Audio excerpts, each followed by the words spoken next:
port communications and the Suez Canal. So very happy to welcome Chris Mason from Rajant. Thank you, Chris.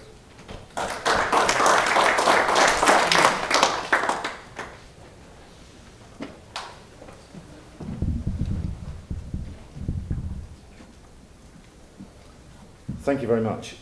It's an interesting perspective on the name of the company.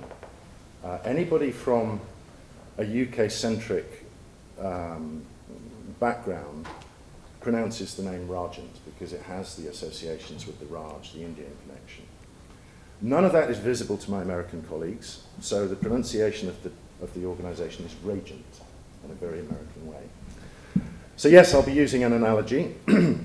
But actually, before I start that analogy, I would just like to reflect on the fact that the IT industry is really good at looking forward and promising things better in the future. The difficulty that we all have is that our users have got problems now. And what I'd like to just talk through are some of the considerations of port communications and inevitably how Rajant is addressing those. But really to talk about the fundamentals of operational industrial technology communications rather than consumer or user experiences outside those environments. So the first analogy I have for you is the ship called Ever Given, which found itself lodged sideways through the Suez Canal. And this is a combination of apparently weather issues, possible human error, but was seen as an inconceivable occurrence that wouldn't happen.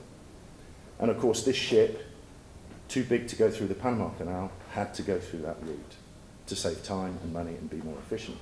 But you can see some of the implications there for the costs just of that one issue on a single route. And that kind of underpins what I'm talking about today. So for mission critical applications, a single route is always vulnerable, however unlikely, to failure. And that brings me on to my second analogy. Rajant was actually formed on the 19th of October 20 years ago, so we're very nearly the exact day when the business was formed. And it was formed as a direct result of the events of 9/11. The mast that you see on the left of the Twin Towers there not only carried commercial and radio and television programs throughout New York, but it carried the trunked radio signals for the emergency responders. And they put it there because that was so unlikely to go down. So again, another fundamental single point of failure. And from that event, the Department of Homeland Security and Rajant embarked upon a study that emerged with our networking protocol, and it was called a study to find an expeditious deployed network, one that was not reliant upon single points of failure or infrastructure if it didn't need to be. And the whole ethos of communications in these industrial environments is that the communications that you have in these operational industrial environments, and it doesn't matter whether it's ports, mines, airports, factories, etc., is that you either can't function without that data, or you can't function efficiently or safely without that data. So the big question is, how important is your data in your operations to you, and what measures will you take to secure it, to give it resiliency and redundancy?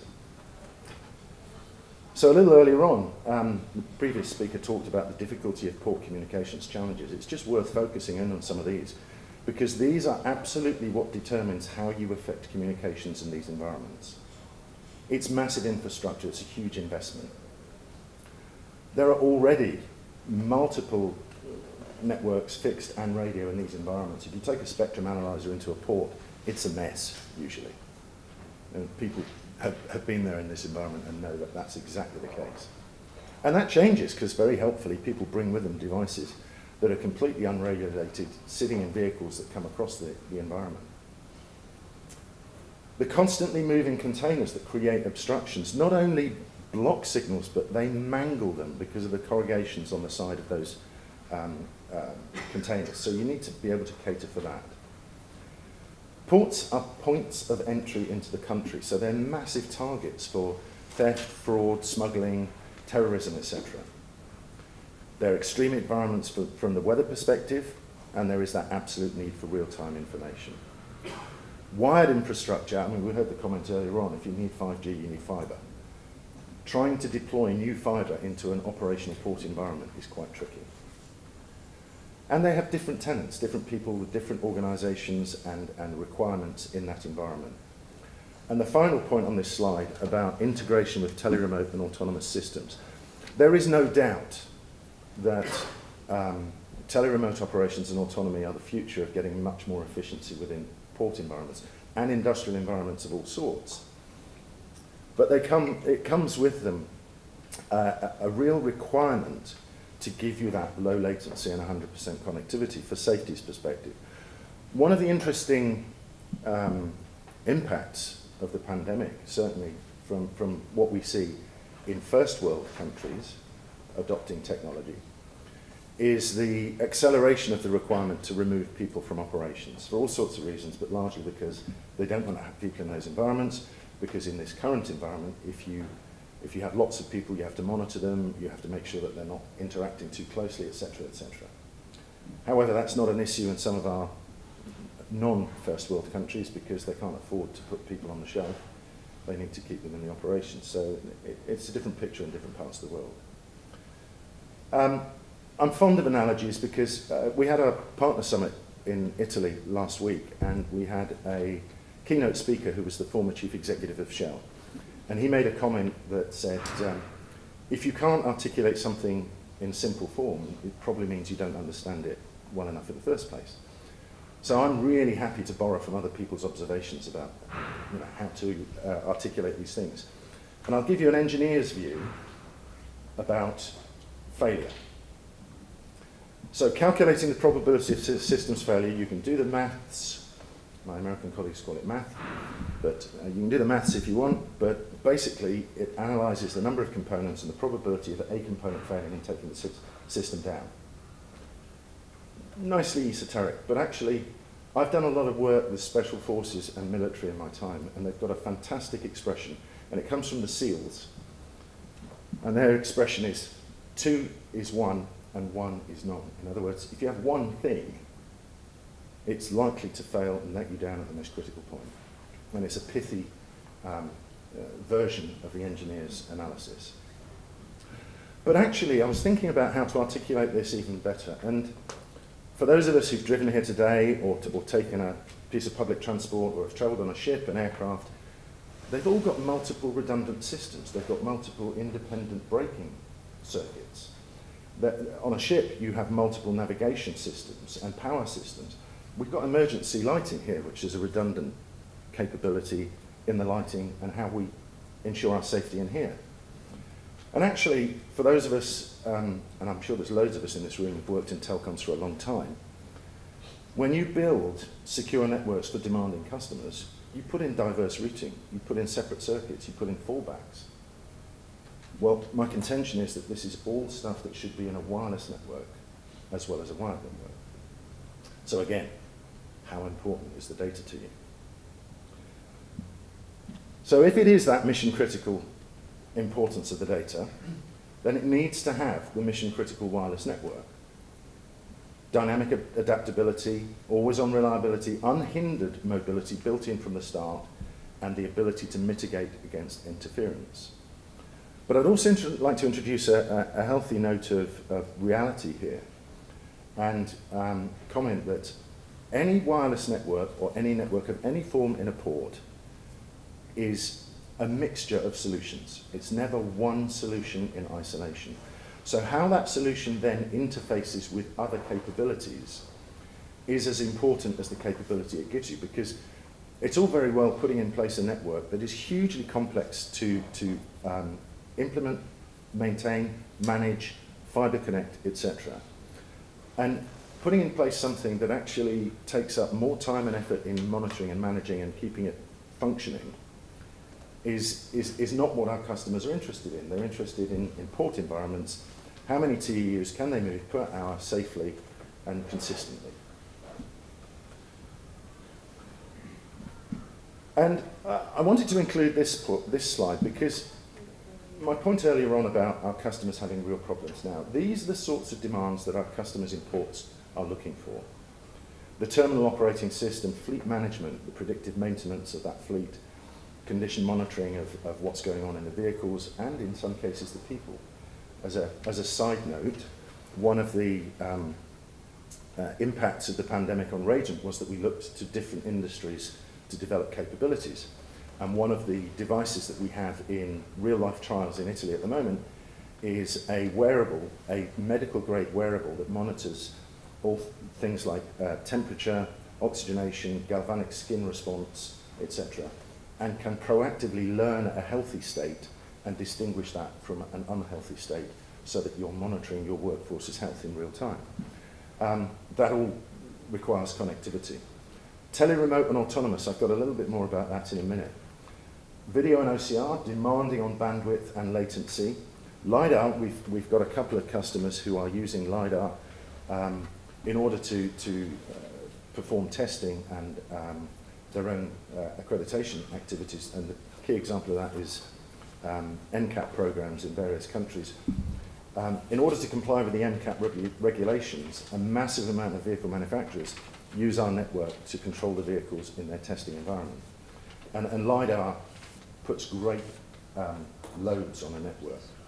And location tracking, and of course SCADA, which is much more static. But I think the key point here is focusing on that tele-remote and autonomous activity is the ability for a network to accommodate and interact and support PLC field bus and digital I/O at the PLC level, which often requires extremely low latency and 100% connectivity. Otherwise, the devices stop and they fail safe. Really important point for any network to include those capabilities. And then there's security. Ports have often got loads of physical security, fencing, sensors, access control, etc. But the volumes of activity and numbers of containers coming through this means that your network has to be extremely capable in security at the wireless level, and we advocate military-grade security in these environments. There are some very sophisticated people trying to get access to port networks.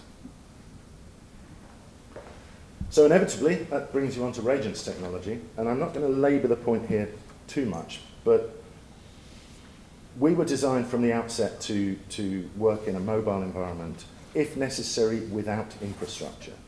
Now, obviously, when you have applications residing in a server room, you need to get access to those. But we don't operate on the concept of handover, so we are operating on 100% mobility and true scalability. Our newest, we call them breadcrumbs. It's an analogy, again, to the Hansel and Gretel story, where breadcrumbs scattered found the way home. Our latest breadcrumb can deliver up to 600 megabits throughput, which gives you the real ability to utilize all of those applications, including the high-demand camera applications that I mentioned before. But also, they function as Wi-Fi access points to allow the utilization of some of the devices that I believe they've got on the inside table over there, the OCR readers and barcode readers, etc. Now, rather than test beds, we do deployments. So all of these are real-life either active deployments or in the process of being deployed, or the order has been placed. And in fact, I'd like to call out a couple of these. One, I gather we've got a speaker from DP World. It'd be interesting to hear his perspective on these things. But in Dubai, they're rolling out and utilizing fully autonomous terminal tractors, transporting containers around the yard, utilizing Rajant for positioning and exception handling and monitoring of the vehicle. That's the first one. The second one is a very satisfying study, and for anybody who wants to search on it, Norfolk Southern Landers Yard produced a video telling about their experiences of deploying RTGs and a smart terminal. And they produced that video on their own. We have no involvement. Look it up. It's a great case study about how different pieces of technology combine together to be able to deliver this capability. But all this is across all types of different port environments, to container ports, to inland container depots, to bulk terminals, and one where we really made a difference is one of our bulk handling port customers actually lifts a bulldozer into the ship and gathers the material so that the crane can then offload it. And in the course of a 2-year period, they lost 6 personnel because they actually had people in the ship whilst the bulldozer was operating. Now what they do is they lift the bulldozer in and it's operated remotely from outside the vessel. So a massive improvement in that capability. So these are just port examples of our deployments, real world. I can give more details about these case studies if you're interested, and more to come. There are a few that are just on the verge of signing that we're going to be able to, I was hoping to be able to include today, but not yet. But I'd like to just finish with just an example relating back to the first analogy that I used. Royal Boskalis is a long-time Rajant customer, and they're a dredging company based out of the Netherlands. And they equip all of their fleet with Rajant networks for the purposes of coordination of activities in a maritime environment, either dredging or offshore services to platforms, etc. And they were the organisation employed to retrieve that ship with their subsidiary Smith Salvage, and Boskalis were the ones that solved the problem in the Suez Canal. Very proud of that, a Rajant customer, utilising our technology in the best way possible. So, summary of Rajant technology, layer 2, very important point. I have what's the word? An OEM partner, unnamed, in the RTG business, who has described the business of engineering a solution, taking a cellular solution down to layer 2, as a little bit like sticking plaster and chewing gum. He would really want a layer 2 native environment so that he can do tele-remote operation from that environment. So make before break connectivity, we can simultaneously be Wi-Fi, multi-radio, multi-frequency, no single point of failure, multi-path operation for redundancy and resiliency, and every unit extends the coverage of the network. So this is real-time, real-life deployments now, but a key point to note for the customers in the room potentially thinking of network technology, we don't force our customers to forklift out at the end of life of product. Every product is backwards compatible with previous versions, so as you move along, you can upgrade your network. Thank you very much.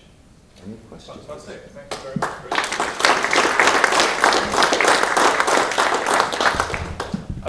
Thank you for that. That's really interesting. Varley, the guide dog, was momentarily interested in it, and then he became less interested, I noticed. But anyway, that was a great presentation. Thank you. So, questions for Chris? Barney, just your word. There we are. No, as long as he's the only one. Yes. Sorry. Hold on. Oh, wait for the microphone. Thanks for that. Really. Is it turned on? No, it is, yeah. Okay. Thanks for that. Really interesting. Question on latencies. Everyone talks about low latencies, but when I have conversations with people, that spans many orders of magnitude. I've had conversations about femtoseconds for laser pulses for etching things, to hours or days. But what for port? What are the typical? Yeah, is it 1 millisecond, 100 millisecond, 1 second? Yeah, where are we looking? This is where two things happen. One is I skirt near the edge of my technical knowledge, but that's not a problem because I'm sure you can fill in the gaps. Secondly, it's difficult to answer that question without sounding like a lawyer. It's the same question, same sort of response when you're asked about distances and throughput, etc. So in a dynamic mobile environment, what we can establish is that the node-to-node latency is between 1 and 3 milliseconds for a packet of data. But of course, as we all know, that's with a fully formed Fresnel zone, clear line of sight, nothing impinging on that signal, etc. In reality, our extensive testing with tele-remote and autonomous vehicles operating across automotive, port, container handling equipment, mining equipment, is that those systems, the PLC devices, demand lower than 300 milliseconds latency or consecutive dropped packets before they fail safe. We have consistently outperformed that with the network. So typically what happens with a well-designed network, you're never more than 3 hops from an egress point, network egress point, of which we can have multiple. And so in normal circumstances, the maximum sort of latency you'll get over a Rajant network is between 10 and 15 milliseconds before it leaves our network. What happens to the latency after that is a different question.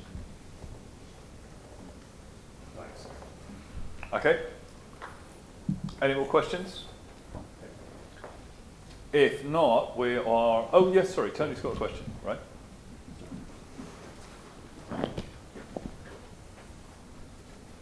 Really good presentation. Is this working? Should be on. Can you hear me? Yeah, it's on. Just me then. So, Chris, you talked about, there's a lot of technology in your presentation. When you sort of first encounter the business owner of a port, what do you talk about to get them to think about 5G? What's the hook? You know, what's your elevator pitch, if you like? Well, firstly, just for clarity, I don't talk to them about 5G because it's not that technology. But we have a long-established route that focuses on output-based specifications. A network is useless unless it carries traffic. And unless it carries the traffic that actually allows the customer to do what their primary task is, it's useless. So every single, we work through a channel model. Every single partner is trained to do an initial approach that talks about the customer's business, the applications that they're using, the demands of latency, bandwidth, jitter, redundancy, and areas of operation. And only then can we establish the network design, etc. And that's in a port environment. There are some ports for which our solution may not be appropriate because they operate in a certain way. So it all starts with the applications and the business output that they're looking to achieve. And in fact, we issue a handy checklist to our partners that notes the aggregate demand. Because as soon as we have that conversation with the ports, and it's often said that engineers are people that strive to make technology idiot-proof, but the world keeps producing better quality idiots. What tends to happen is thinking about networks has often been constrained. I believe you might even have mentioned this in your presentation, which is how business models have to adapt because of the limitations of the network. If we can do our job and present the right network that actually is multi-tenanted, multi-purpose, divided by VPNs, giving quality of service in different areas, often that initial conversation has the user rapidly increasing the applications that it wants to run over the network. So it all starts with that application, because unless we have a handle on that, we can't deliver a network that's going to provide them with the capabilities. And often that conversation is about what they're doing now and their direction of travel, because they will have aspirations for expansion, automation, security, flexibility of working, etc. And we accommodate that into a long-term plan. And that plan is often longer than 5 years because we can give them the visibility of the longevity of the network and the enhancements over time. So a great question, because that's where it all starts. What does the customer want to achieve? So we try and adapt technology to the business model rather than the other way around. Great. Thank you very much, Chris. So I think we'll stop there. Chris is going to be on a panel at the end of the day, so more opportunity to ask questions. Thank you very much indeed. Thank you.